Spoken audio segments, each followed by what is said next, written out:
So Alien Resurrection came out 3 years after the movie from which it derives its name, and let me go and get this out of the way. Honestly, the game is better than the movie. Well, that's a switch. But that's not really saying much though if you've seen Alien Resurrection. So Alien Resurrection is a first-person shooter for the PlayStation 1, which by itself sounds terrifying, but not because of the aliens, but more because the PS1 is not known for great controls for those types of games. But Alien Resurrection actually used a more contemporary control scheme for a console first-person shooter that'd be familiar to anybody who's played a first-person shooter since Master Chief came to the original Xbox. Back then, console first-person shooters were so awkward to control. A lot of people love it, but GoldenEye actually has terrible controls. Just gonna throw it out there. So the controls being forward-thinking in this game is actually very impressive. Unfortunately, there are some gameplay problems surrounding these controls that brings the game down. But before we get into that, let's talk about what this game is about. The game is very loosely based on the plot of the movie. You control Ripley, well, kind of a clone Ripley because of when Resurrection takes place and all the shenanigans that happen in that movie. And you also will be a couple other characters through some of these missions, such as Winona Ryder's Call. I guess that looks like Winona Ryder. And you'll take control of these characters and you'll move your way through the USM Auriga and the Betty, completing objectives mainly revolving around destroying clone Ripleys and stopping the ship from exploding or restarting the AI known as Father. And as you expect, there are a couple types of enemies you're going to fight, the most common being the xenomorphs and facehuggers that have infested the ship and decimated the crew. There are also human enemies you fight, and in fact they're some of the first enemies you get to pump bullets into. But they're probably the worst enemies in the game in my opinion because their challenge stems from them being long range and being bullet sponges. And the fact that they roll around and stuff makes them really hard to hit, and coupled with the control problems that I'll get into later, it makes them quite annoying. It also doesn't really matter where you shoot them, because sometimes headshots will be insta-kills, and sometimes you can pump 40 bullets into their head and they'll come out alright. So this is an FPS with horror themes, so areas are dark and ominously quiet, which is the sounds of your footsteps and the motion sensor to keep you company at times. From ambient sounds of the ship to the echoing of your footsteps in the corridors, or the constant blip of the motion detector scanning for anything that might want to bring you harm. My favorite is when you can hear the xenomorphs and humans fighting in other rooms, mainly because you know you'll have to fight one of the two depending on who wins the fight.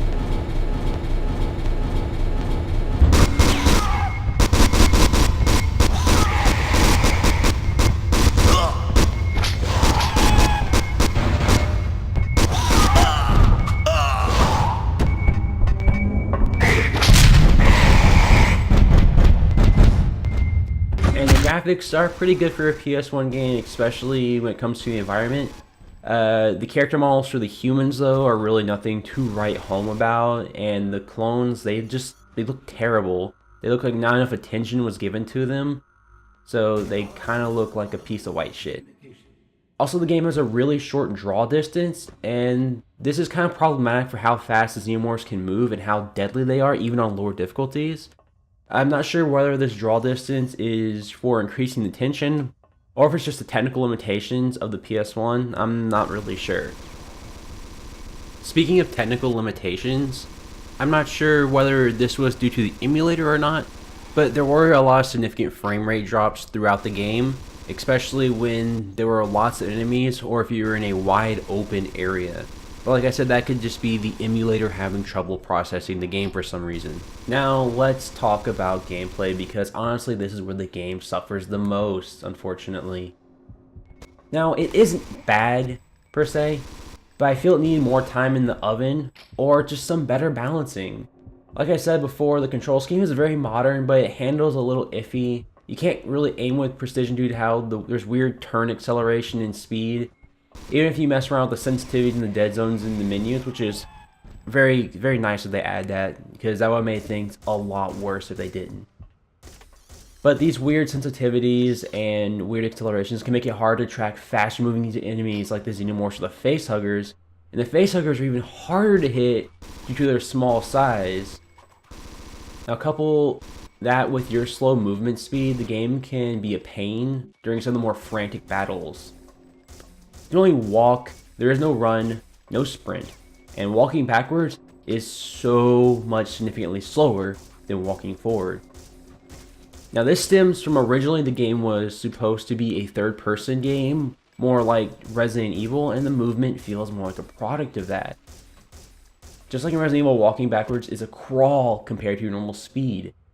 That makes sense in a third-person game, but in a first-person shooter where enemies are fast and pack a punch, it's a real giant handicap and pain in your ass. This will lead to a few deaths, especially early in the game before you can get weapons like the pulse rifle or the shotgun. Luckily, there is a quick turn button on the right stick, so you can turn and walk away from your enemies to put a small amount of distance between you so you can get off some shots. But it doesn't really help that much when fighting more than one enemy. Other balancing issues involve weird difficulty spikes and some very cheap enemy placements. For example, some aliens won't spawn until you open a door, so they won't appear on your motion tracker. So you have no idea that they're there. So sometimes you'll open a door and BAM!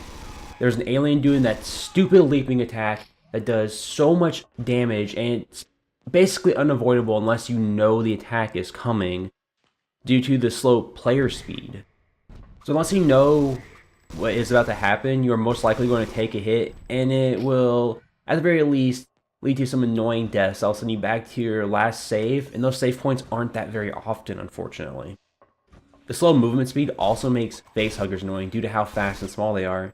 Usually if you can't kill them right when they come out of their egg or wherever they crawl out of, they're going to be right at your feet and you're going to be backpedaling, shooting your feet until they're dead.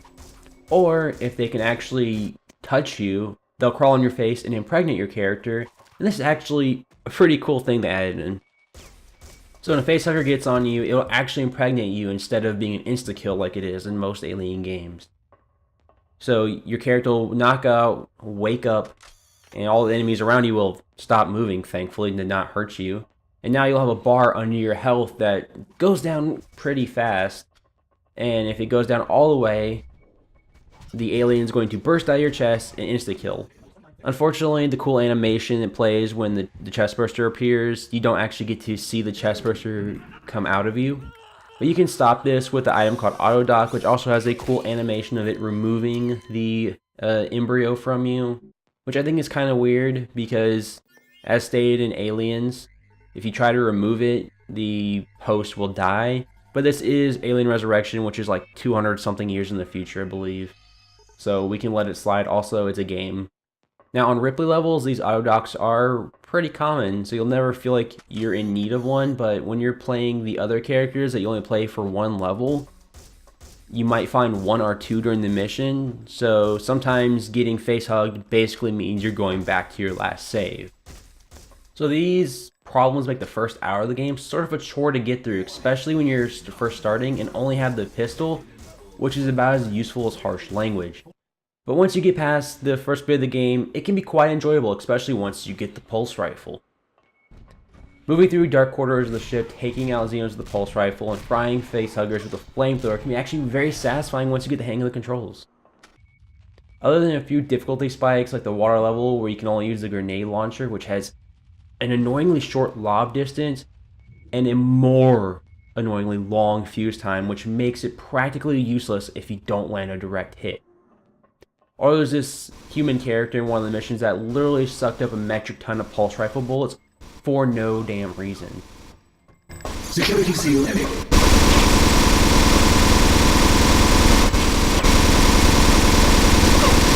Security seal enabled.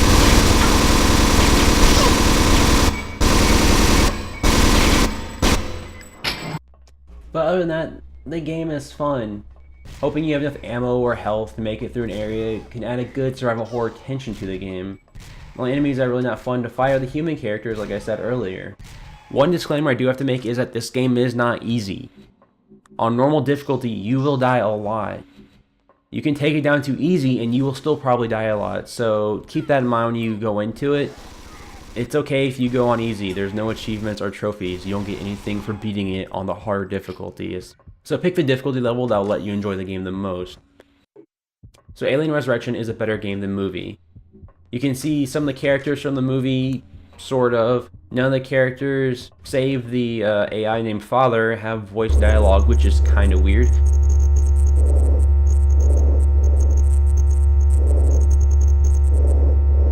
But you can shoot aliens, get prego by a facehugger. So if you're an Alien fan, it's kind of a fun game to pop in and play, and at least try out just for the history value of it. It's no way the best Alien game, nor is it the worst. It's just alright. It has some great ideas, but it lacks execution and a little bit of polish.